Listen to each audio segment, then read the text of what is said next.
인간은 초자, 자아, 이드 이렇게 세 부분으로 나누어서 이렇게 생각할 수 있겠습니다. 이 학설에 대해서 논쟁하거나 어떤 그런 의미라기보다는 아, 하나님의 형상과 모양대로 지음받은 인간의 존재를 잘 이해하기 위해서 이런 심리학적인 그런 그 용어를 빌려서 설명하고자 하는 것입니다. 어, 인간은 어떤 초자, 그리고 자아, 그리고 이드 이렇게 형성되어 있다고 볼 때에 자아는 소울을 말합니다. 지정의를 가진 인간, 인격체를 말하죠. 그리고 이드는 어, 인간의 무의식에 그런 내재되어 있는 본능, 이렇게 우리 육체 몸의 그런 8, 90% 이상의 그런 내재되어 있는 그런 그 본능을 이드라고 합니다. 그리고 초자는 어렸을 때부터 도덕적으로 이렇게 형성되어 온 그런 나에게 어떤 나의 의식을 지배하고 주관하려 한 어떤 그런 상위자, 도덕적인 자라고 볼 수도 있겠죠. 예, 이것을 보통 영이라고도 이렇게 이해할 수 있겠습니다. 그래서 인간을 영혼, 몸 이렇게 이해를 해도 좋고, 영은 초자, 그 다음에 혼은 자아, 그 다음에 몸은 이드, 본성 이렇게 이해를 해도 그렇게 크게 틀리지는 않겠습니다. 그러면은 또 어떤 그 자아를 의식적인 자아, 의식 이렇게 말하고 이드를 본능을 어떤 무의식 이렇게 매치를 시킨다면 초자는 어떤 그런 그 초의식이라고 이렇게 설명할 수 있겠습니다. 그러니까 나의 의식의 한계를 넘어선 어떤 하나님으로부터 오는 초월적인 존재의 의식, 이렇게 신의 의식, 이렇게 이해할 수 있겠습니다. 그러니까 인간은 세 부분으로 이렇게 이루어져 있는데 타락한 이후에 초자에 형성된 어떤 그런 율법적인 도덕적인 자, 도덕적인 관념, 이것을 이제 율법이 초자의 영역에 이렇게 자리 잡게 됩니다. 거듭나기 전에 말이죠. 그러면 자아는 이드로부터 올라오는 무의식으로부터 올라오는 끝없는 죄악적인 그런 본능, 사단과 마귀에 오염된 그런 타락한 인간성의 그런 충동을 억제하거나 이렇게 제어하거나 또 거기에 굴복하거나 그런 상황 속에서 끝없이 율법으로부터 오는 초자, 상위 자아로부터 오는 그런 도덕적인 터치를 받게 됩니다. 그리고 결국에는 율법으로부터 정죄를 당하고 그런 저주를 받아 마땅한 자라는 위치에 서게 됩니다. 이것이 인간의 벗어날 수 없는 굴레입니다. 초자아, 상위자아, 그 다음에 자아, 그 다음에 이 자아는 의식적인 자아, 그 다음에 이드, 본능인데 이거는 무의식적인 자아. 이렇게 이해를 할 때 이제 자아가 그런 율법과 얼마만큼 일치될 수 있느냐. 그런 초자와 상위의 자아와 얼마만큼 일치될 수 있느냐. 이게 이제 그 의식적인 고양을 의미하겠죠. 의식이 승화되고 의식이 도덕적으로 이렇게 발달할 때에 율법 속에서 어떤 일치하는 부분들이 많아지겠죠. 그만큼 이 자아가 또 강할수록 이 밑에 무의식의 본능은 감춰진 채로 억압의 정도가 강할 것입니다. 이것이 내면에 폭발이 일어나기도 하고 또 이런 모든 것이 인간의 마음의 질병을 일으키고 정신적인 질환을 일으키는 것입니다. 그러면은 우리가 이 율법 아래, 율법 안에 죄와 사망이 지배하고 사단이 지배하는 곳에 살고 있는 인간의 존재의 그런 실상 안에 그리스도께서 오셔서 예수를 믿고 거듭나는 과정은 어떻게 되는 것일까요? 그것을 좀 더 세밀히 살펴보면 이렇게 아주 흥미롭습니다. 일단은 율법 아래에서 인간이 의식적인 내가 죽어야 될 죄인인 것을 인정합니다. 그리고 예수님을 마음에 영접하게 되면 예수 그리스도의 죽음으로 그리스도께서 율법 아래로 내려오셨잖아요. 나의 자리에까지 오셔서 예수 그리스도의 죽음으로 나의 본능과 이드와 소울, 의식적인 자아와 상위 자아에 이르렀던 그 나의 존재 전체가 예수의 죽음으로 죽습니다. 그러니까 율법의 세계를 벗어나는 거죠. 죄의 세계, 사망의 세계, 사단의 지배를 벗어나서 율법 위로 올라갑니다. 그래서 사랑의 아들의 나라로 옮겨집니다. 그와 동시에 예수님의 십자가의 그런 그 죽음은 율법에 대해서 죽음으로 완성했기 때문에 율법은 더 이상 나를 정죄할 수 없는 것이죠. 율법이 요구하는 것은 나에게 죽음을 요구했습니다. 율법이 요구한 것은 나에게 심판과 저주를 선언했습니다. 그런데 예수님이 나 대신 그 모든 심판과 저주를 다 담당하셨기 때문에 예수를 믿는 순간 율법의 세계에서 나는 벗어나게 됩니다. 그래서 너희가 초등교사 아래 있지 않다. 성경은 이렇게 기록한 것입니다. 우리는 율법 아래 있지 않습니다. 우리는 예수 그리스도와 함께 하늘로 올리워져서 하늘에 앉혀졌습니다. 그래서 율법의 세계를 완전하게 벗어난 것이죠. 동시에 예수님의 십자가의 죽음으로 율법을 완성함과 동시에, 그러니까 예수의 죽음은 율법이 요구했던 저주와 죽음을 담당한 것이기 때문에 법이 완성된 것입니다. 법이 완성되었다는 것은 법의 역할이 끝났다는 것입니다. 그래서 그리스도는 율법의 마침이 되시니라 이렇게 기록됐습니다. 그래서 예수님께서 십자가의 죽음으로 율법을 완성함과 동시에 그 율법을 십자가에 못 박아 폐지해 버리십니다. 이것이 이제 부활하신 이후에 사도 바울을 통해서 율법에 대한 계시가 이루어진 것이죠. 그래서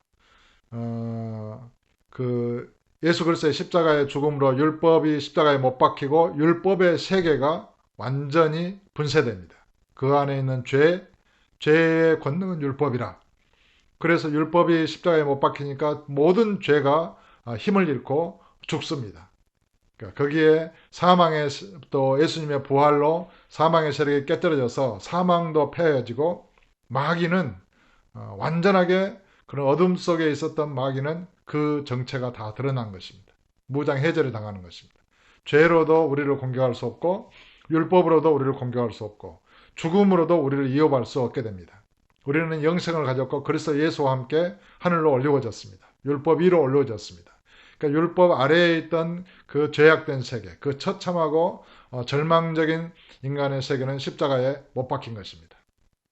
이것을 사도 바울은 내가 세상을 대하여 십자가에 못 박히고 세상도 또한 나를 대하여 그러하니라 이렇게 고백했습니다.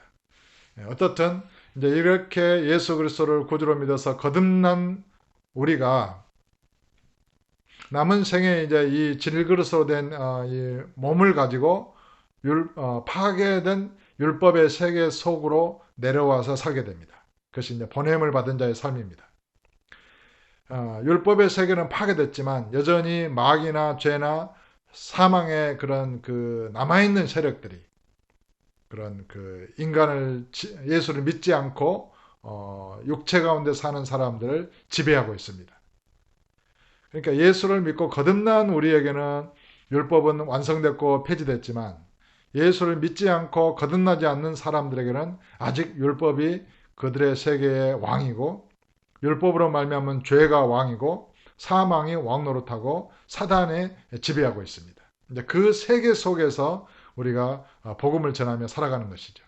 그래서 우리가 이 율법의 세계 속에 이 세상 속에 보냄을 받은 자로 살아갈 때 어떤 일이 일어나겠습니까? 우리는 율법의 완성과 폐지를 믿는 믿음을 가진 자입니다. 그러니까 그런 믿음을 가진 자가 율법 속으로 내려오면 율법이 이렇게 깨어지는 것입니다.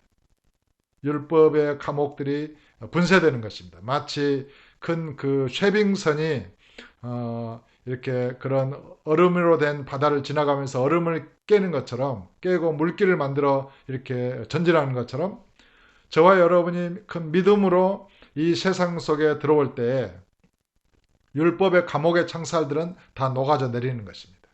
왜냐하면 우리는 율법이 예수의 죽음으로 십자가에서 완성됐고 예수의 십자가의 죽음으로 폐지됐다는 것을 믿는 믿음이 있기 때문에 그 믿음의 힘으로 말미암아 성령의 권능으로 말미암아 율법이 이렇게 분쇄되는 것입니다. 율법은 사라지는 것입니다. 우리가 지나가는 곳에 말이죠. 얼음이 깨지듯이. 그래서 율법의 저주 가운데 있는 자들을 우리가 건져내게 됩니다.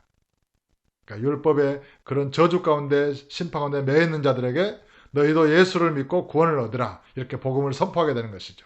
그래서 그들이 예수를 믿고 영접하게 되면은 율법의 저주와 심판으로부터 구원을 얻고 우리와 함께 구원선에 이렇게 올라타게 되는 것이죠. 구원을 받게 되는 것입니다. 또한 저와 여러분이 이 죽음의 세상 속에 죄가 가득한 세상 속에 믿음으로 보냄을 받아서 이렇게 진행할 때 어떤 일이 일어납니까? 모든 죄가 죽습니다.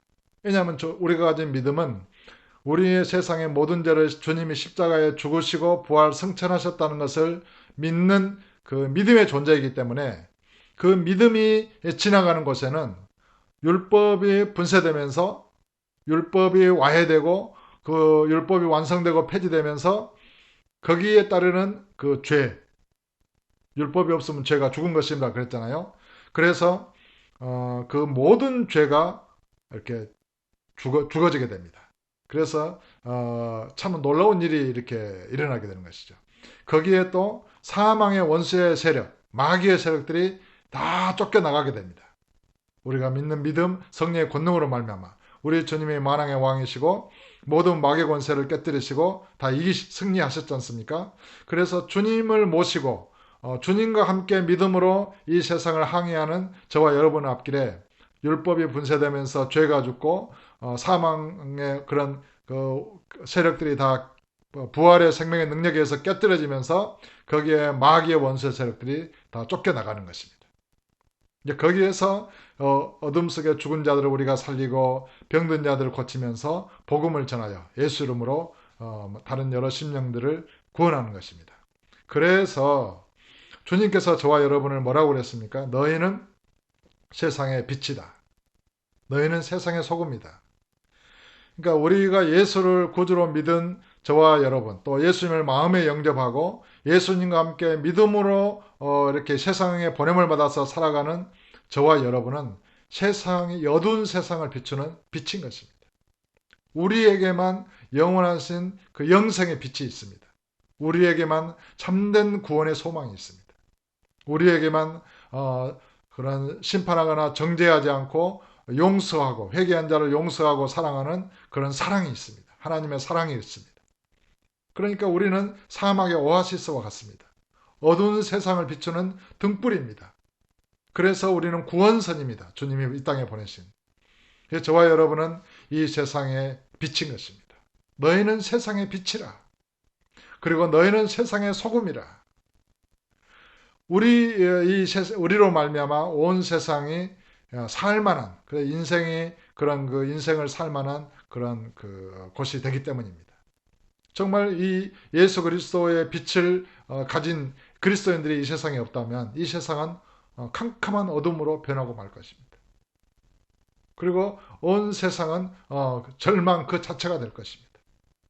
그러므로 저와 여러분은 이 세상에 보내어진 빛이요, 빛들이요, 또 소금들입니다. 그래서 우리가 이 진리를 이렇게 바르게 믿고 깨달아서 정말 거듭난 존재로서 주님과 함께 연합된 존재로 믿음으로 이 세상에 이렇게 보냄을 받았고 살아간다는 것은 굉장히 중요한 의미를 갖는 것입니다. 바로 저와 여러분이 모인 곳이 교회입니다. 작은 빛들이 모여서 큰 빗줄기를 이루고 이 온 우주를 밝히는 교회를 이루는 것입니다. 사랑하는 형제 여러분, 사랑하는 동역자 여러분, 아무쪼록 저와 여러분의 그런 남은 이 육체의 삶은 그리스도의 빛을 발하고 그래서 이 어두운 세상을 밝히는 빛으로서의 그런 사명, 빛의 그런 그 구원의 복음을 전하는 그런 주님의 참된 제자로서의 사명을 잘 감당하시게 되기를 주 예수 이름으로 축복합니다. 감사합니다. 사랑합니다.